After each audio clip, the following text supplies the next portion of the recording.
from the ashes. Green Coal Solutions presents Phoenix Insulation. Greetings, stakeholders, wherever you might be in the world today. My name is Atuando, the CEO of our most blessed Green Coal Solutions, a company that I would like to introduce to you today.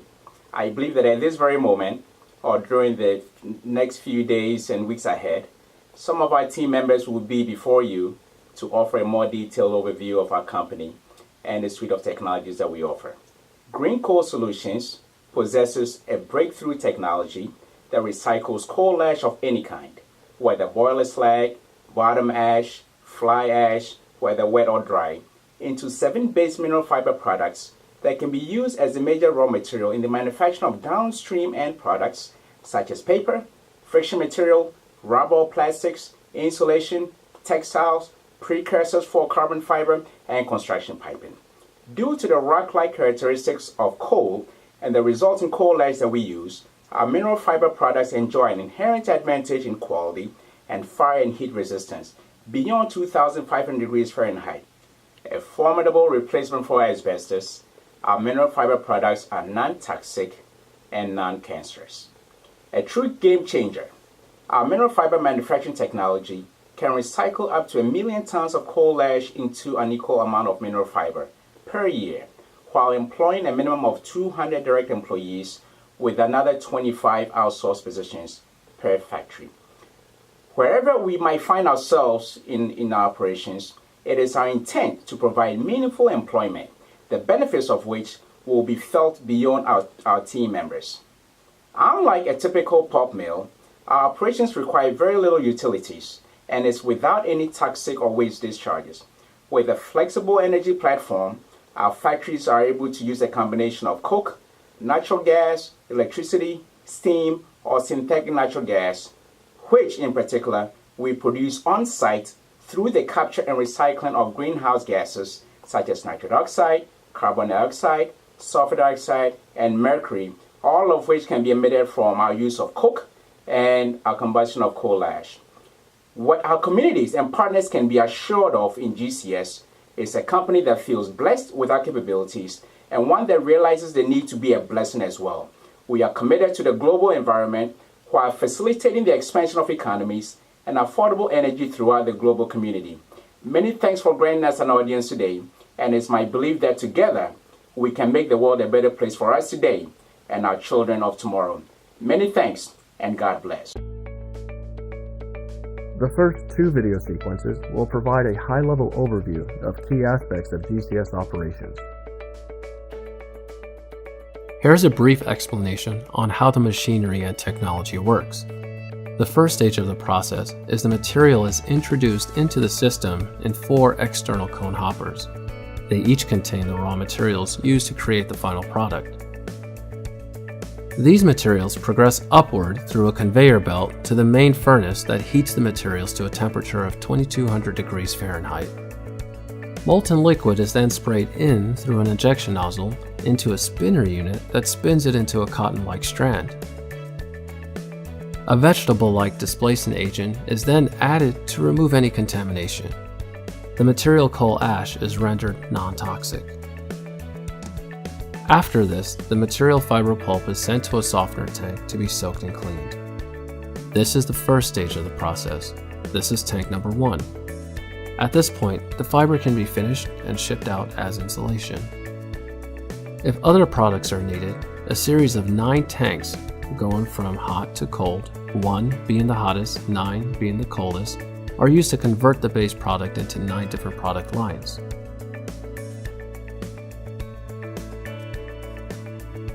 The next scene explains the emissions capture process employed by GCS in our mineral fiber operations. At approximately 15,000 tons of coke or coal consumed at GCS Factory number 1 each year, we're able to capture up to 98% of all generated emissions while converting the captured emissions into syngas or steam that is used by Factory number 1. Coal power plant greenhouse emissions capture technology works as a closed system, venting only when emissions are purified or inert. As the emissions leave the furnace, they are pre-treated. As they enter capture vessel 1, the furnace emissions bind to the pre-treatment. They are then pumped into vessel 2, where extreme heat is applied. The intense heat burns up the lighter byproducts. The heavier byproducts fall to the bottom and are collected or reused for the production process. The following scenes have been edited from multiple videos to provide a live tour of GCS Factory 1's operations. Recording and narration by Otto Ando on site at Factory 1.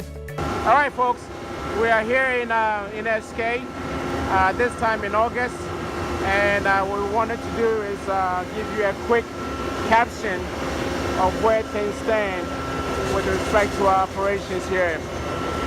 And so, just a second, is it flowing, Tony?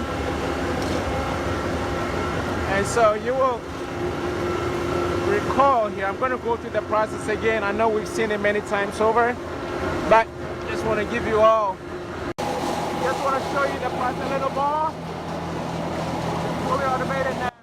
So we've got two crushers. Okay, this is a crusher plus a mixer. Before the ash comes to this point, it would have been crushed already in our single unit crusher system that we have. We'll take the ash and then crush it into these powder forms. But what we're doing here also is applying some chemicals and things like that here at this point. Okay, and then it's going to be conveyed from here onto the conveyor that will go into the cylinder station.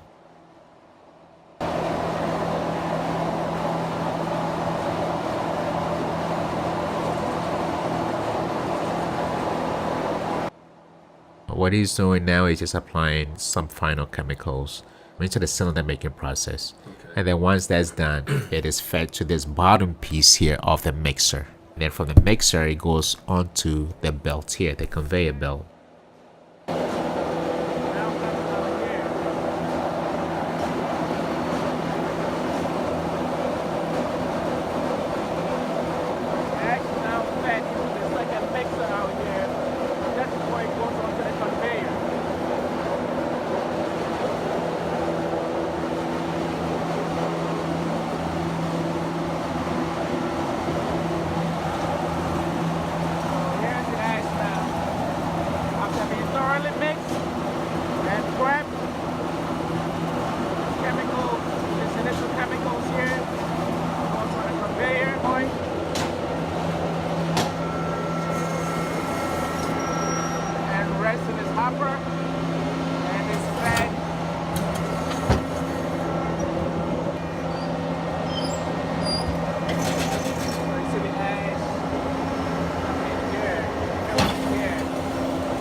So here, what's happening is that the cylinders haven't been stamped. Is processing about 205 of these cylinders a minute, and so convert that into hours, and you can get a sense of how busy this station is in particular. On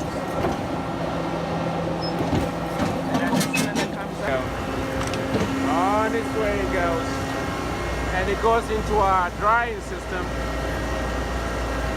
That will then move it on. After the cylinders go through the heating system there. All the while, more cylinders are being made to catch up here. Now, if you all will remember, we have a ton of cylinders that have already been made in the past. So in the initial stages of our production here, we've just been dumping those cylinders straight into the cupola.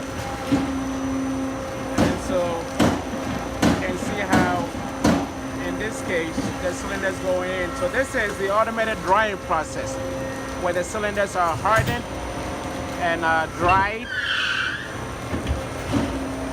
to adequate dryness and texture and mixture and all that stuff here, with more coming down the line here. So we're going to go around and follow the process and show you where the cylinders go from here. So the cylinders haven't made it through the entire drying system yet, but what we'll do is there's a hopper inside the system, inside the dryer, and the cylinders then will be picked up by this conveyor. Now it's a little high because we don't have a lot of space on this compound, so we had to shoot up the conveyor a little high. We prepared that it would be much shorter or much lower to the ground and as straight as possible, preferably the same length here or height of this big hopper of the drying. From there, they're conveyed by this blue conveyor. The conveyor is a bit tilted high. Ideally, we want it to run as straight as we can and as low to the ground as we can, you know, usually at the same level of the production line. Supply of these are all a lot of raw materials that we have: limestone, dolomite here, that's here, some cocos, as or coke, as in coal. So eventually the cylinders, after it goes to the heating system, would drop into these hoppers here. It goes through a couple of hoppers inside this this component here. Some water mash or coke. We got some limestone. Got some dolomite there that's been grounded there. And we got some chemicals. So from the point where the cylinders leave the heating system there, they're conveyed again into the second set of hoppers that also contain additional quantities of limestone and dolomite and coke, which we use to heat up the furnace. These items are conveyed in specific amounts at 1 minute 50-second intervals into the furnace to ensure that the cylinders are able to melt as adequately as possible onto its next process of being spun into actual fibers.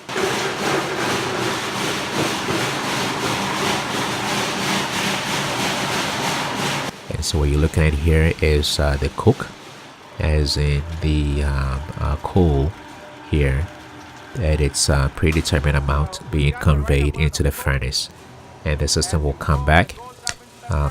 The conveyor bucket will come back in a few seconds here and pick up another amount, a specific amount of limestone, and convey it forward, and then so on and so forth for the cylinders, and then for the dolomites as well.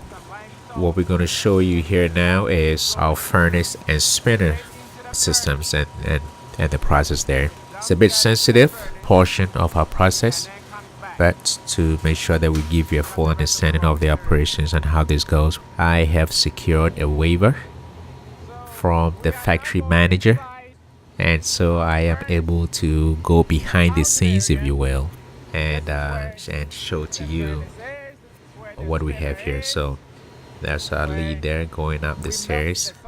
If you all would remember this picture, this is how the furnace system or component of this section used to look like. This is how it used to look like, and now this is what it looks like now. We've completely housed it. And so what we're looking at here at the bottom here is a spinner, the component. And trying to get my foot in here, forgive me for swinging so wildly left and right. Going up the stairs here, this is the furnace or the cupola or the burner, many names for it. But what this essentially does is, this is what melts the coal cylinders for us. And as it melts it, there's a component of it that then distributes or conveys or transfers the melted ash down into our spinning system.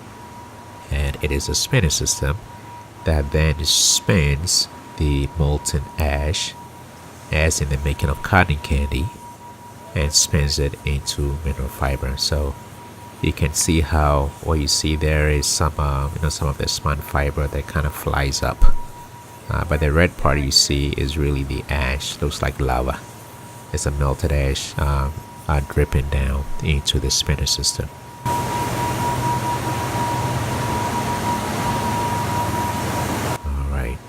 watch my step here as I head down. Would like to show you the control room that we have for our furnace and spinner operating center here. And what we do here is we're able to monitor all the readings, the temperatures and things like that, to make sure nothing is getting overheated, to make sure everything is operating as needed, or as should be here. But so there's a spinner having spun the fiber and kind of spin it out into a wool collector. So to the right there is the beginning, the opening of the wool collector. The green portion you see there is opening of the wool collector. So that is the fiber, that's fresh fiber having been spun. Here, that's the hero fiber. Being spun is the wool collector.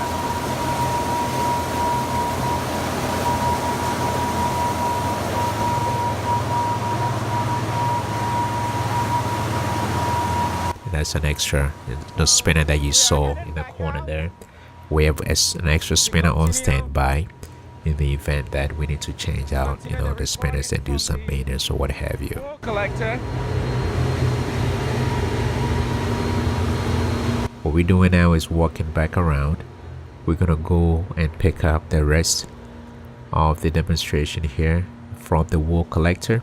So you've just seen how the furnace melts the cylinders, kind of transfers that into the spinner, or drips it into the spinner, and the spinner spins it into fiber. The fiber is then kind of thrusted into the wool collector, which is this green behemoth of a machine that you see here.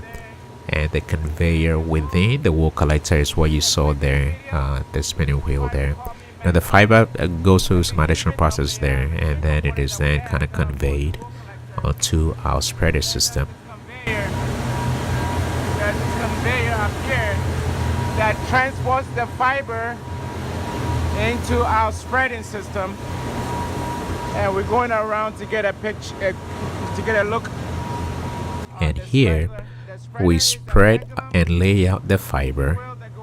Now, depending on how thick we want the insulation products, in this case we're making the wall boards, so this is the pressed insulation that will go into, let's say, drywalls or things like that, or sandwich panels for the various markets, for different markets. We're going through that now. We're able to calibrate the conveyor, this red conveyor that you see here. The thicker we want the density, the slower we move, we set the conveyor. The thinner we want the density of the product, the faster we calibrate the movement of the conveyor.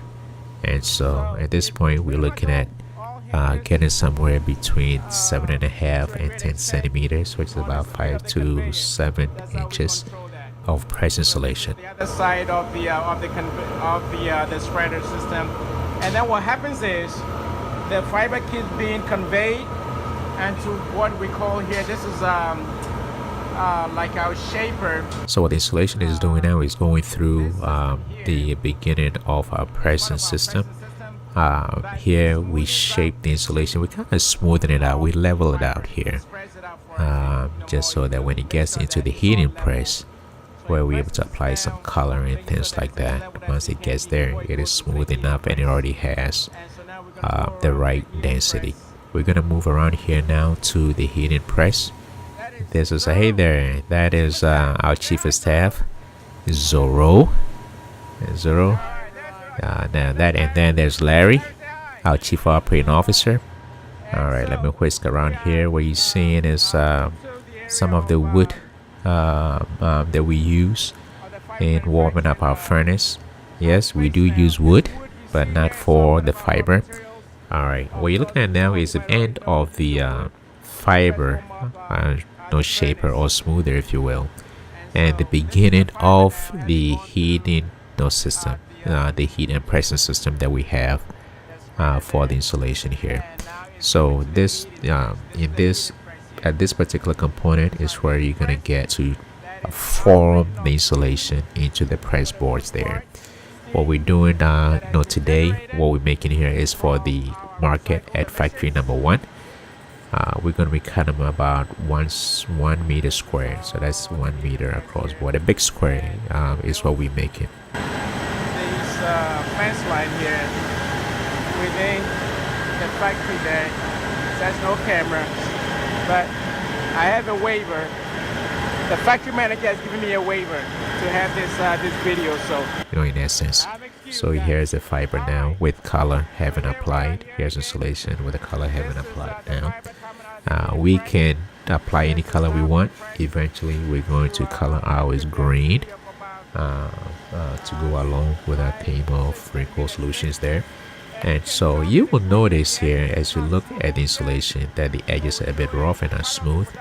No issues there. We're able to simply cut that away and resize it, and the pieces there that come off, we're able to kind of recycle that into operations again. So we don't waste it, we don't lose it. We cut them off, we save them, and we throw them back into the process. And so here again is the insulation. What you see here up top are the dust collectors, if you will. As insulation is being cut, it just sucks up all the particles and things like that, and that also is thrown back into the process through a vacuum system that we have there. And so here's our cutting line, one of the cutting lines here, with the system just going back and forth. We've calibrated to cut the insulation at a particular size. As I mentioned earlier, we're looking at 1 meter squared, and so it knows what speed to move to ensure that we're sizing the insulation at the right size every time with every cut. we can cut it any size, pretty much, and we control it again by the speed of the conveyor. That determines how big or how small the size will be. So at this station, our team members who are responsible for the packaging of the finished products. And you will note here as we go to the packaging line here that our product is being packaged in plain packaging material. That's just because our standard Green Coal Solutions Phoenix brand packaging is not ready. And so once that's all ready there, we'll be able to make sure that the next batch of production is packaged as planned with our own wrapping. As it is now, this is good enough, to get this to market. So the whole operation is done on site here, from beginning to end, where we're able to take the ash and turn it into something glorious and magnificent, and package it at our own site and just take it to market. From here, this is some product that's already been done. And you notice a little bit to the right side, there's some loose fiber there. That is what we've cut in the process. The next and final section is a demonstration of the final product's heat resistance to a torch burning at over 2,300 degrees Fahrenheit.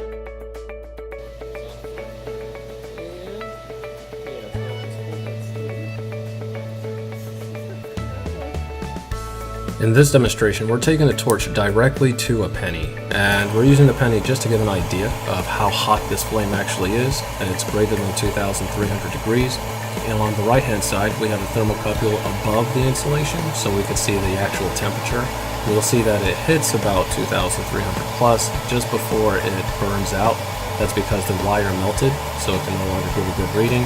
And on the left hand side, we have the thermocouple wire underneath the insulation, showing how well it keeps the heat from going through the insulation and raising the temperature. So we saw the temperature rise by roughly a tenth of a degree Fahrenheit.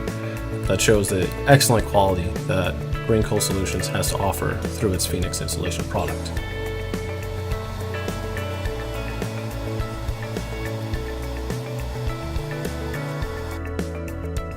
Go Phoenix!